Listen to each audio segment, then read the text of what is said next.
कटक तिगिरिया जवान को शेष श्रद्धांजलि। नौसेना कार्यरत ओडिशा जवान अकाल वियोग। गत 3 तारिख में पोर्ट ब्लेयर रे होइथिला मृत्यु। राष्ट्र मर्यादा हेबो।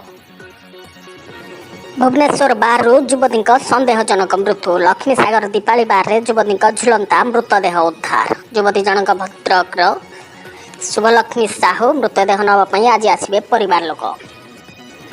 प्रश्नपत्र लीक मामला और 8 जन को गिरफ्त कला बालेश्वर पुलिस। अभियुक्त संख्या 25 को वृद्धि। अभियुक्तों मध्यरु 4 जन शिक्षक। देशर 508 रेल स्टेशन हम पुनर्विकास। शिलान्यास कले प्रधानमंत्री मोदी। 532 कोटी टंकार प्रोजेक्ट।